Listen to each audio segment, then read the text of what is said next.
Christianity but cross-sanity. Now you ask, have you recorded or not? Recorded, Sani. Ask. Okay, my question is life a mystery meant to be lived more than be understood? More than to be understood. More than to be understood, yes. Why you are asking? Because as I was watching this movie, there's a very deep mysteriousness. The movie is very mysterious. And I also feel that sometimes I'm not able to understand everything that I want to understand. So there's this question.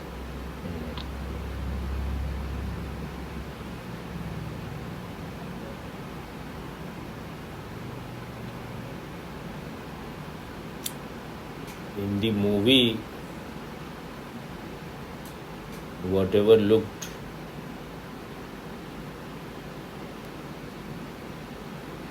like mysterious,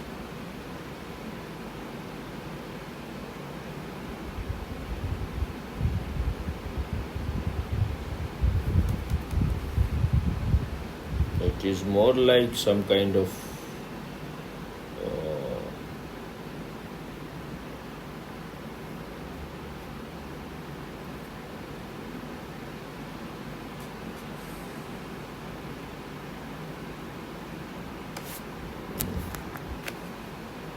it is more like some kind of riddle or puzzle and a kind of a thriller. This is all the product of human mind. It's not the mystery which the mystique talks about. When they talk about mystery, it is totally different thing. They are saying that you cannot understand life by logic, by reason. Life is not following your logic, the logic created by your mind. It is infinite, it is too vast. It contains so many contradictory things. And because it will remain always unknowable. It is not only unknown but unknowable.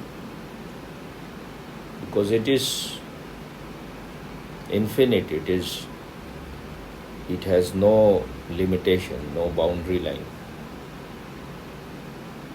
The more deeper you go inside, the more you will understand that, more you will realize that you will never be able to know it. You can dissolve into the mystery, but you cannot make it into something known.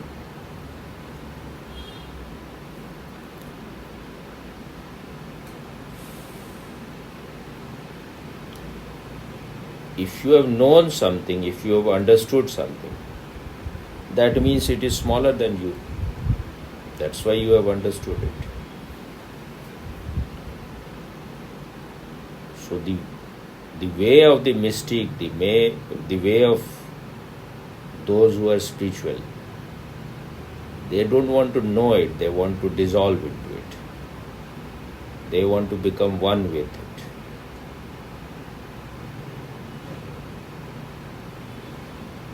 Because if you are separate from it, you will remain an outsider. That is the meaning of this story which Ramakrishna used to say. That the two doll made of salt, they wanted to know the depth of the ocean, how deep is the ocean. They were always surprised, puzzled. So both of them entered into the ocean and they never came back. They became one with it. They dissolved into it.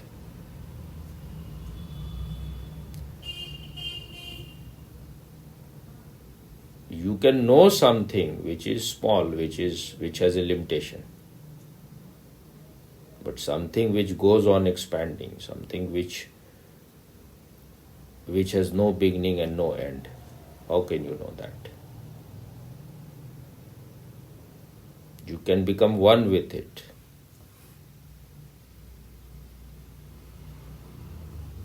But if you want to make it into known, that means, first of all, it means it is separate from you. You have known it like an object.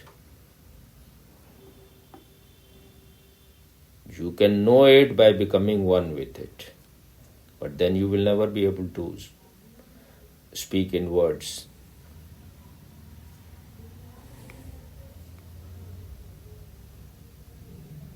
That's why Socrates said that the only thing I know is that I know nothing. Whatever knowledge you claim that you have known is all just facts. It's all just on the surface. So the deeper you go, the more you go deeper into existence, the more you will realize you can never know it. You can taste it, you can dissolve in it, you can become one with it. But you will never be able to know. That's why it is called realization.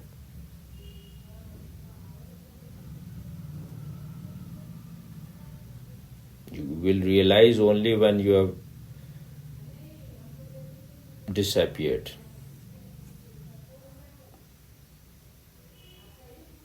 If you want to remain outside, you will never know it. That's why Kabir said, जिन खोजा तिन पाइया गहरे पानी पैठ मैं body डूबन डरी रहे किनारे बैठ.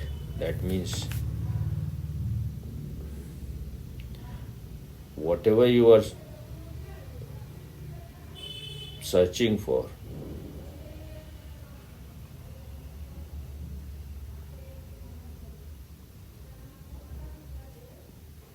you can know it.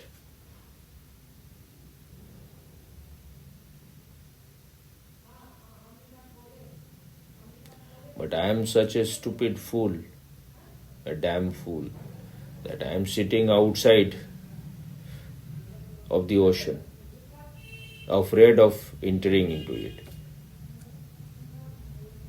I am sitting outside, so how can I know? How I will realize? How? If you want to know it, you will have to drown into it. You will have to die into it.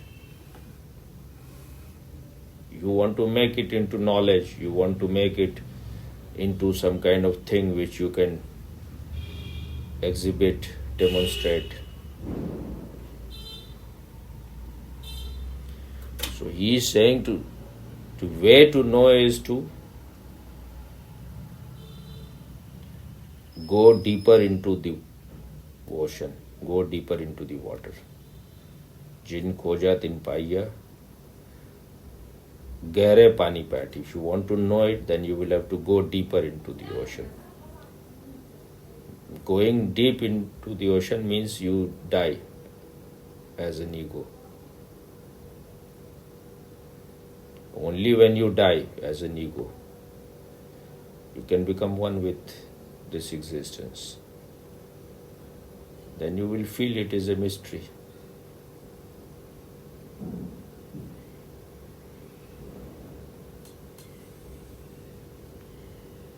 Even if you have tasted the mango and someone has not tasted it, you cannot explain its taste.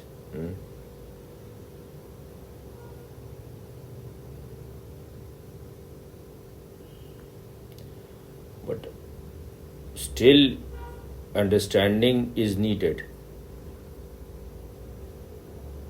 because intelligence, brain, these are all part of you.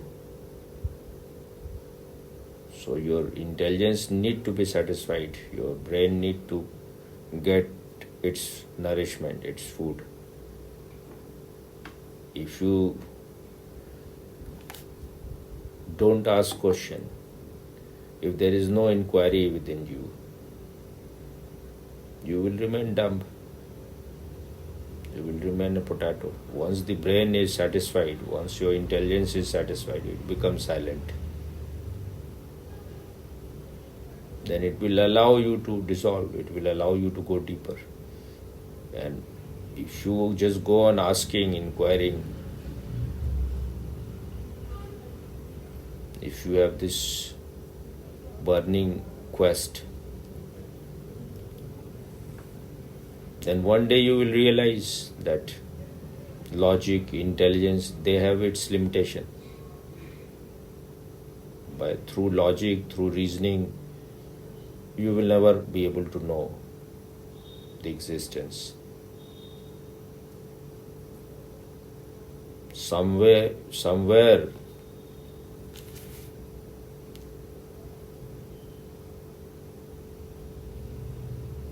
the boundary line of logic comes.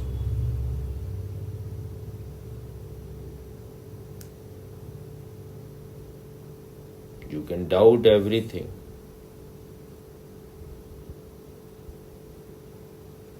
And then ultimately you will have to doubt yourself also. If you are doubting everything, how can you live yourself? One who is doubting everything. So once you start doubting yourself, then the door of mystery starts.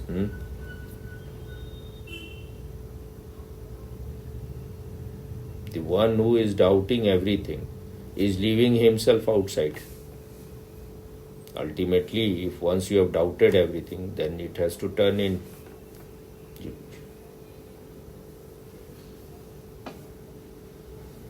Then that will be the end of your reasoning, logic and doubt.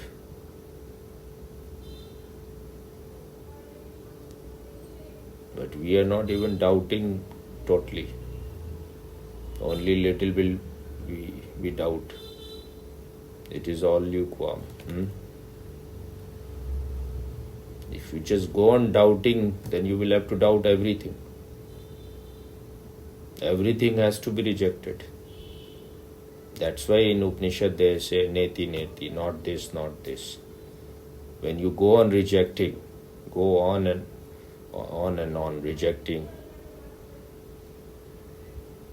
then ultimately you will come to a point where there is nothing to reject.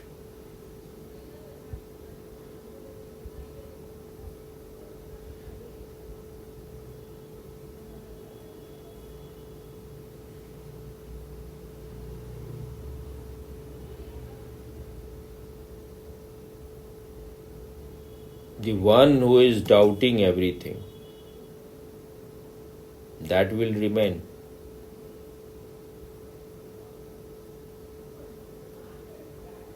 One who is the source of all this doubt. You can reject everything, but you cannot reject that.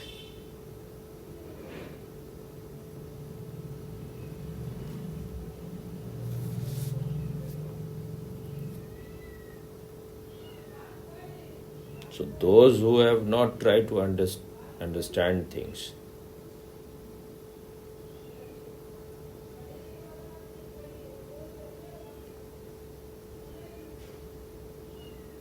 their mind cannot stop chattering.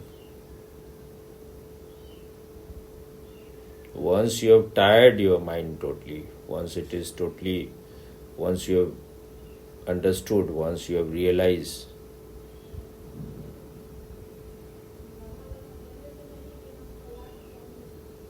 that it will not take you to truth, then it will become silent.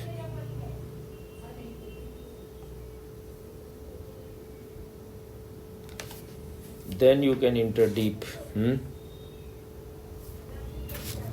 Is it all clear or? It's clear, Swami. Is there anything more in this?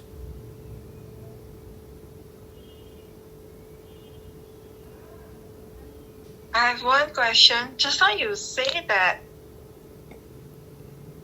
if we dissolve into one with the consciousness, then everything becomes mystery. Is it, Swami? If If we dissolve and become one with the consciousness, that means the we will find it mystery. Is it?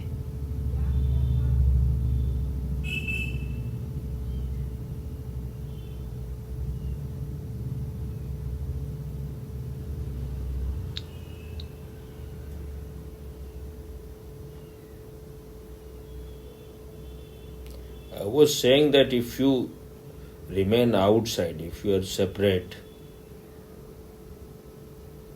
then you cannot know the depth of anything. You have to become one with whatever you want to know. Remaining outside, you can know only superficially. If you want to know existence, you will have to become existence. If you want to know God, you will have to become God.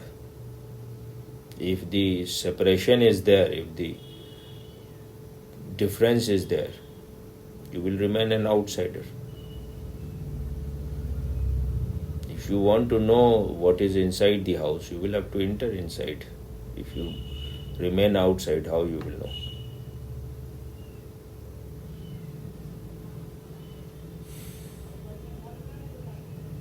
If you want to go deeper into love of someone, you will have to die as an ego. You will have to, in some way, you will have to become one with that person. If you have your separate personality, there will be no love.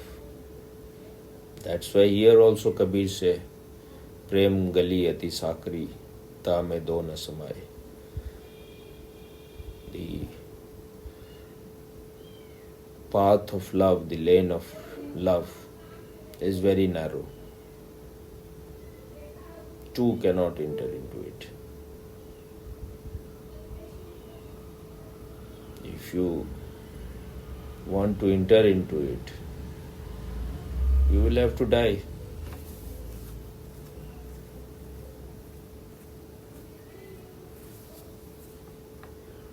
That's why love is also a path. You have to die as an ego. Even in meditation, you realize one day that this ego is just a myth, just a creation. It's a mental creation.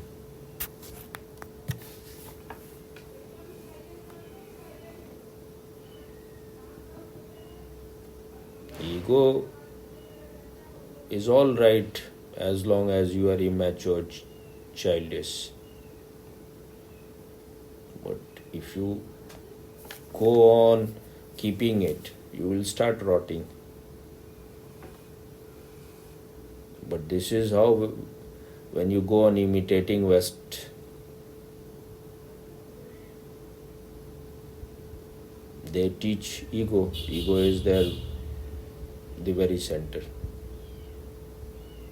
Freud has three things: id, ego, superego.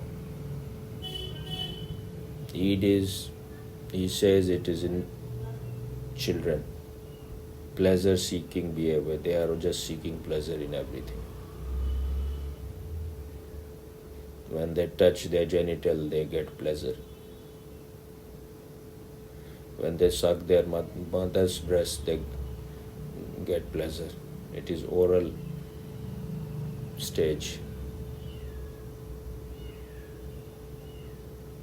According to him, there is anal stage also. Then, just to survive in this world, you need ego, otherwise you will not survive. But even for people who are enlightened, I don't think he knew many people who were enlightened. Just he was only acquainted with Jesus and few other Christian saints maybe. So he says, maybe he may have heard about the Indian sages also. So what they claim, it looks like very egoistic. Jesus say, I am the only begotten Son of God. I am the shepherd, you are the sheep, come follow me. So all these things look very egoistic. But when you are in that state, it is not egoistic. When the sages of Upanishad, they declare Aham Brahmasmi, he is just declaring a truth. The real I of you is the ultimate truth. You are holding the false I, that which is identified with this body-mind mechanism. The real I is the consciousness within you. The consciousness which is functioning in you and the consciousness of the whole universe is not different. It is all one. There is no division. Like the sky within a pot and the sky outside is not different. You just break the pot. It is one sky. Separation is, it looks separate. Separation is created.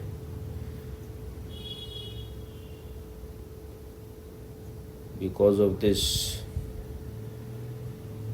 form that has appeared, and if you are identified with the form, then you will feel that you are separate. Like if the pot thinks it is separate, then its sky will become separate from the sky outside. If the pot is identified with it, with being a pot, then it will create an ego that I am this pot. But the sky within it, the emptiness within it, and the emptiness outside, they are same. If the pot start meditating, it will know that it is same, there is no division. Like the same electricity is in every gadget.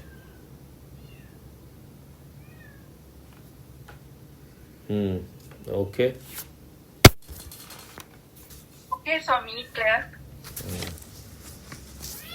What is clear? Your stool?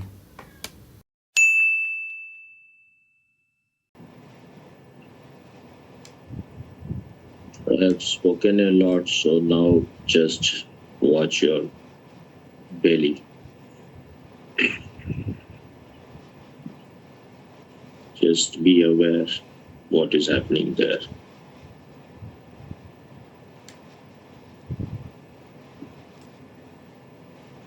Remain relaxed. Don't be tense, just be aware.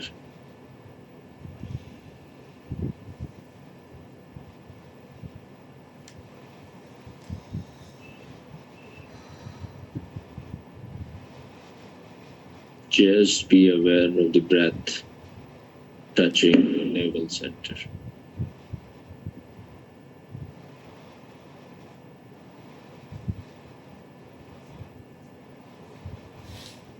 There is no need to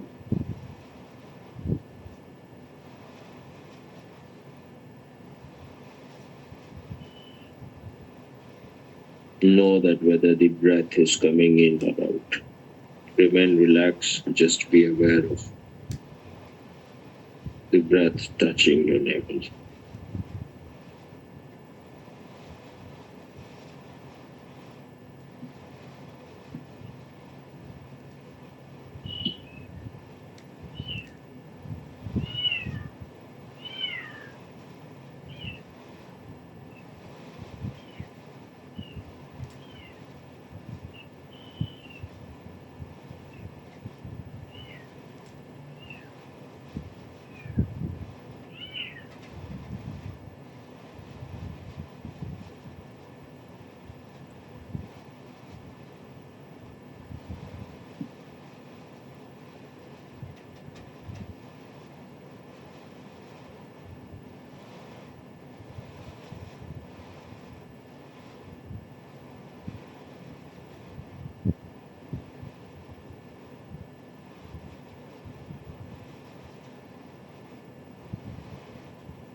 Take a deep breath in and breathe out.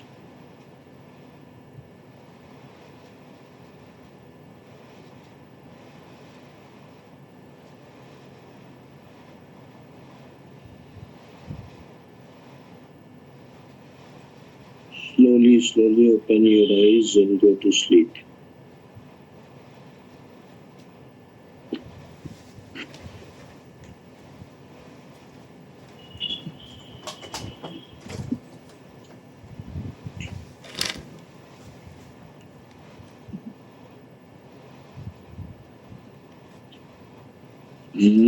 Yes, Swami. Yes, Just told you Swami. to go to sleep. Oh, okay. I have to thank you, Swami, first. Thank you for answering my question and for the meditation. It was very good today. Okay. Now you make the video tomorrow. Okay, thank you, Swami.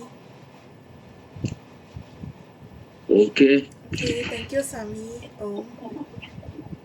Om.